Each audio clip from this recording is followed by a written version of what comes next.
Ladies and gentlemen, Smith and Smith.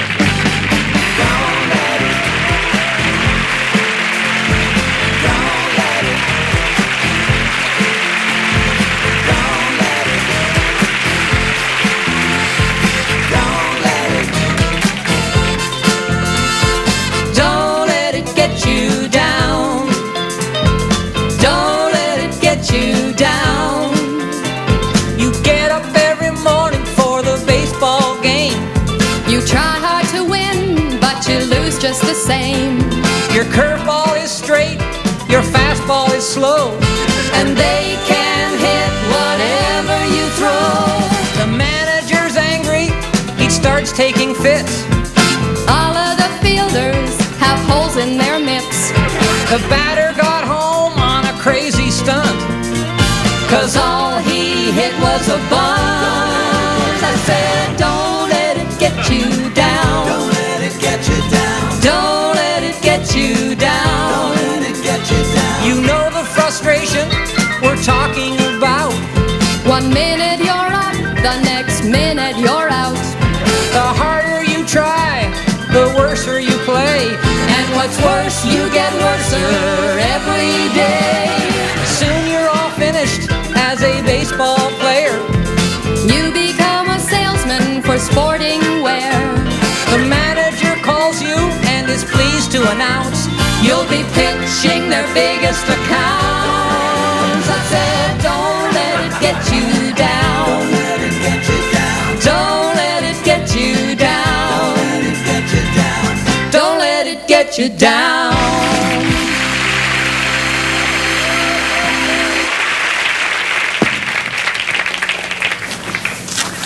Okay, Sparky, what's the problem? No problem. No problem? You've given up 3 hits. You walked the pitcher with the bases loaded. You beamed the umpire. There's nobody out. It's 5-0, and it's the top of the first inning. What exactly are you hoping for? Rain? Settle down, Sparky, hey? You're getting no action on your curveball. Your slider's been going into the stands. Fastball's been bouncing off the plate. Pull yourself together. Is your screwball working? You know my brother?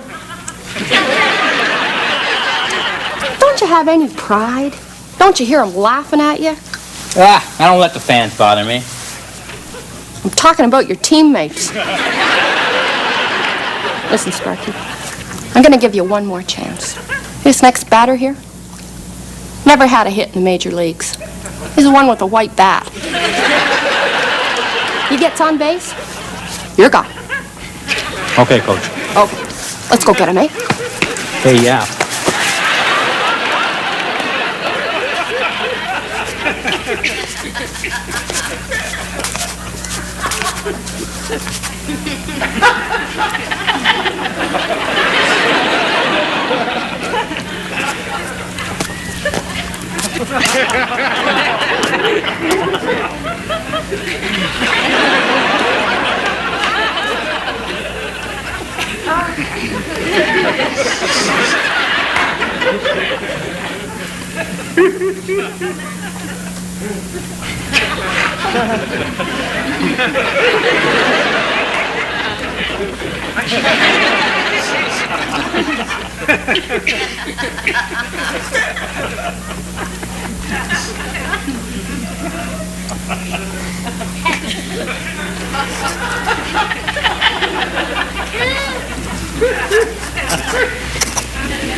Okay, Sparky, go get that shower you've been hoping for.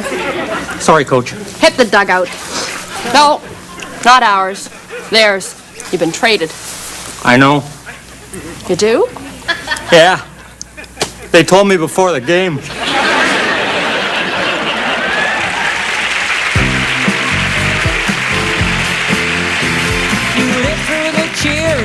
You live through the trades. You live through the scorn and the accolades. You know that it's time to call it quits when the errors outnumber the runs and the hits. So count your blessings while you're still around, And make your hay while the sun shines down. It's not just the umpire the fans don't like, it's anyone who calls a strike. I said don't let it get you down. Don't let it get you down. Don't let it get you down. Don't let it get you down. Don't let it get you down.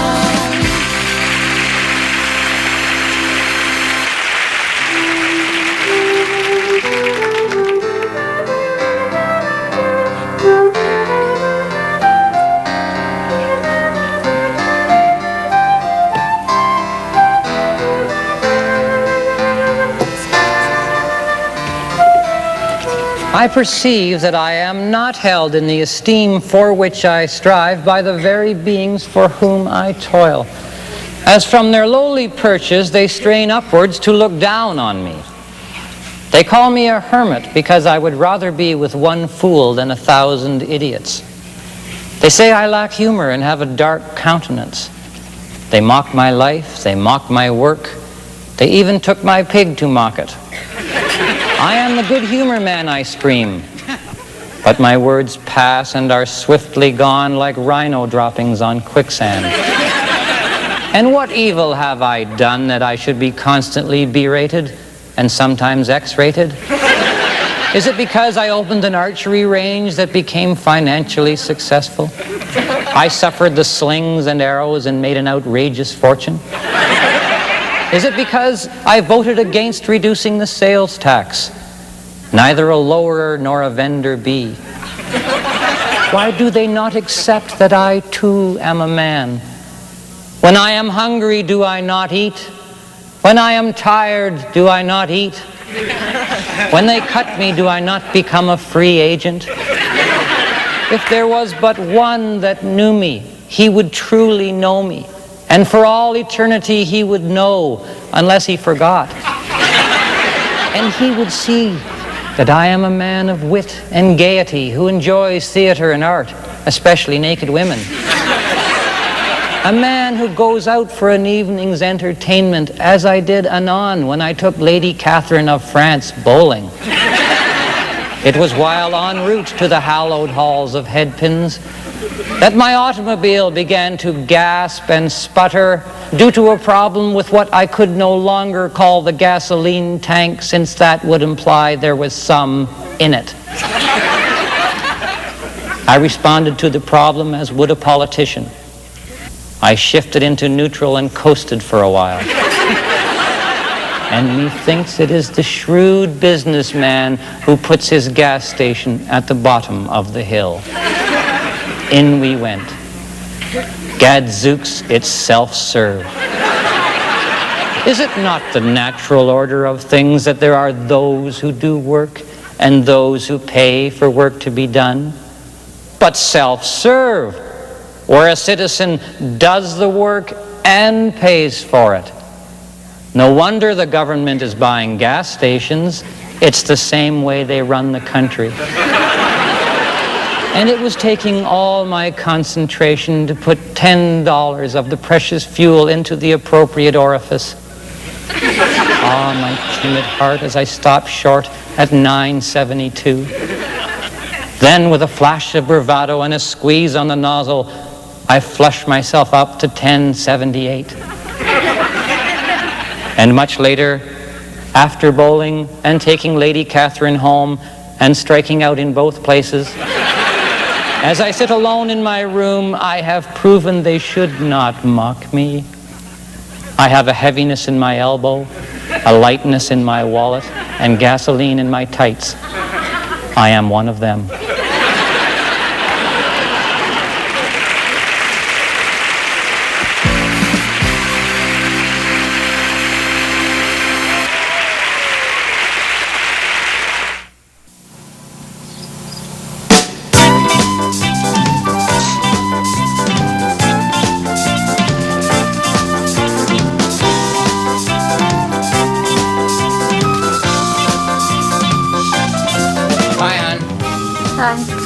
playing here with a little cream.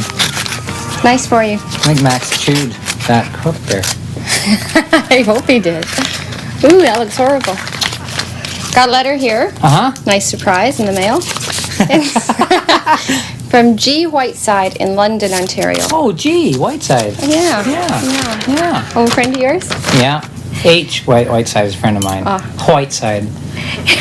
Dear Smith and Smith. Yes. Do you ever make any real bad mistakes while you're making the show? And could we see them? We do, but it's usually during contract negotiations. You mean outtakes? Well, I love bloopers, and I bet you've made a few great ones. Thank you. I don't know what would give you that idea. I think the hardest part is deciding what is a blooper compared to our normal stuff. Right? Well, we've done things where we had to start over. Yes, we have. We did one where we were in the jungle and we were both gorillas. And I swung through on a vine and somebody was supposed to catch me and they'd gone to lunch. And it took a team of doctors 3 or 4 hours to remove the tree from a part of my body that I don't want to describe on national television. But we should. We probably got some bloopers. We'll get some bloopers together and we'll just send them right over to you. What's his name? Whiteside. G. Whiteside. And your friends will all get together and say, gee, Whiteside, why did you bother? It's not entertaining. Believe me, if we do anything that's at all entertaining, it'll be on. On our budget, we use everything. Well, thank you for that letter. That was just really great. Oh, come on. It wasn't that great. If you've got a question you'd like to ask, please write us, care of the station.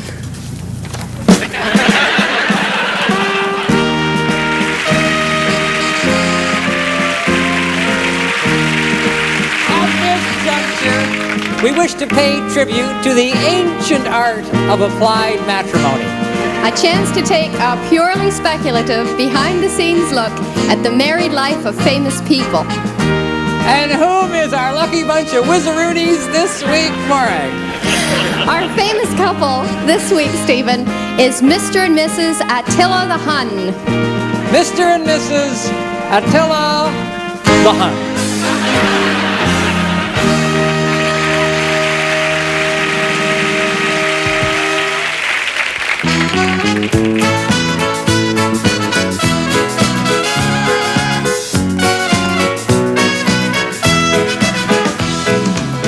You can't imagine the things I've done. Married to Atilla the Hun. He'd rob and pillage many a village, giving me a fright, especially on our wedding night. He's such a caution, he's such a one, misbehaving just for fun. He's a gorilla, his name's Atilla, but I still call him Hun. I'll take your garbage, I'll take your picture, I'll take your wallet, I'll take your sister. He'll take your whatnot, it's waste not, want not, he's such an efficient one. I notice everything. I want your golf clubs and your alarm clock. I want your women, I want your livestock.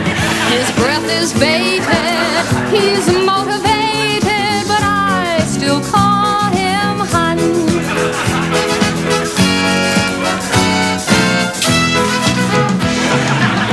He's so derided, misunderstood. Some folks even say he's no good.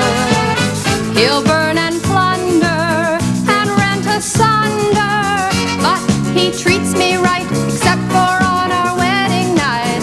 He's got a problem, he knows it is. It's that abrasive manner of his. No one likes him, but no one fights him, and our kids do what he says. I'll take your clothing, I'll take your camper, I'll take your budgie, I'll take your pulse.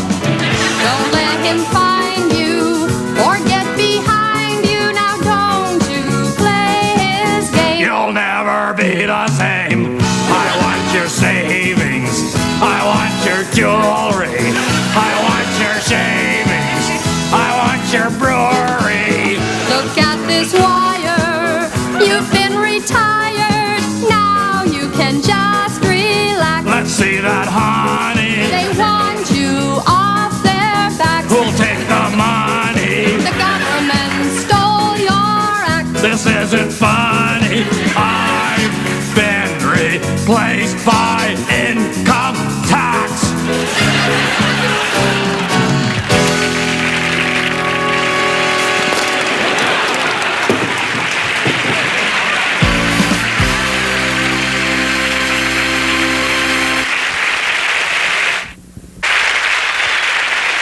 Morag's wardrobe supplied by Hollies. Hair by David Church Associates.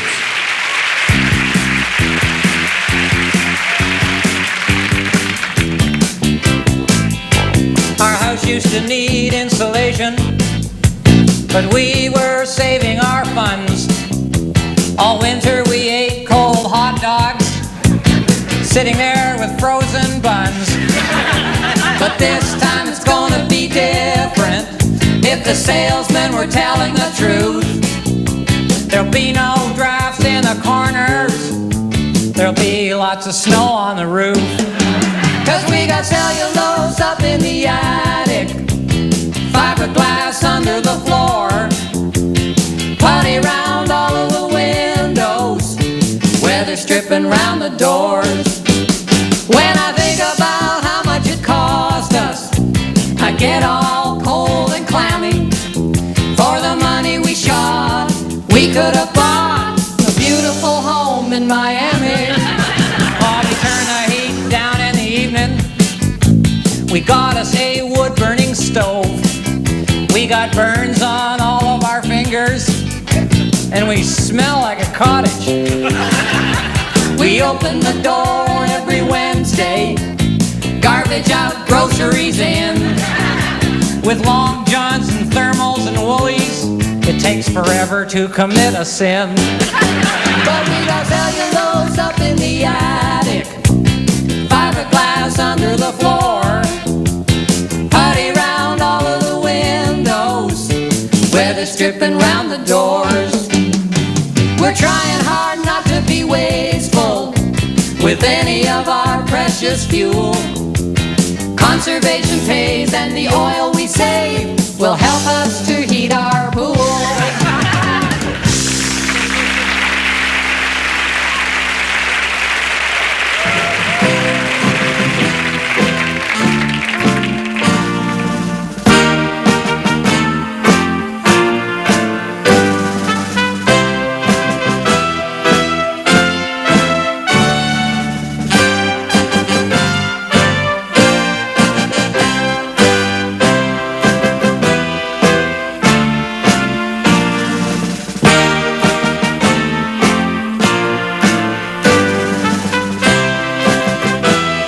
Court is now in session. Judge Vilma H. Bunny Davidson presiding.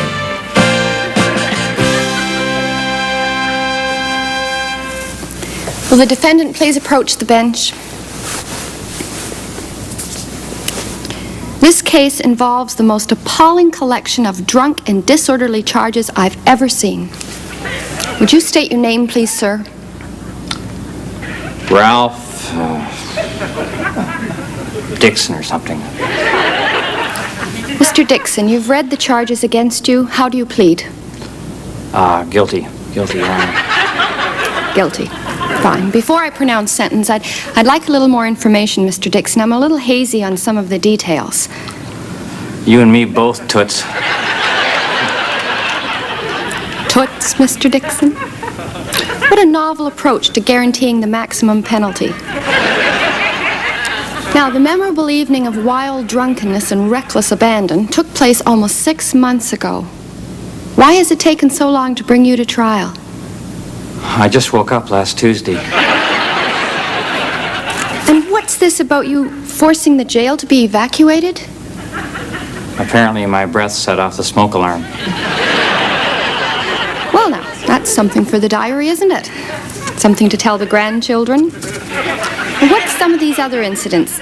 hitchhiking on the railroad tracks, cheering for the referee. And what about this? It says you took a stray dog to the dry cleaners. Yes, Your Honor. I thought it was my wife's coat. That's why you asked them to replace the buttons. I sure hope the dog's okay. The dog's fine, Mr. Dixon, and your wife went to the pound and got her coat. Getting back to the night in question, Mr. Dixon, did you drive your car in your inebriated condition? Oh no. No, I wouldn't think of that, no. Then how do you explain the scratches all over the side of your car? Oh, that was for me trying to unlock it. Up and down the side looking for that keyhole. And you wanted to unlock it so that you could drive it? No, not drive it. I just wanted to get in so I could close the windows. Mr. Dixon, I'm not going to ask you any more about the incidents, but I wonder if you could tell me why you had so much to drink on the night of March 2nd of this year. Well, Your Honor, a few days earlier had been my birthday, and everybody I knew bought me a case of beer. Then, on the day in question, March 2nd, I was down the basement, and I noticed that all the beer was stamped best before March 3rd. Well, Your Honor, what could I do? You be the judge. Thank you, Mr. Dixon. I was planning to. I sentence you to 6 months in jail and a $500 fine. That was a bit loud. Thank you, Your Honor, and can I pay the fine by check? Oh, no, Mr. Dixon. No checks and no credit cards. Now, away you go and settle up with the bailiff. Well, no problem. I'll pay it in empties.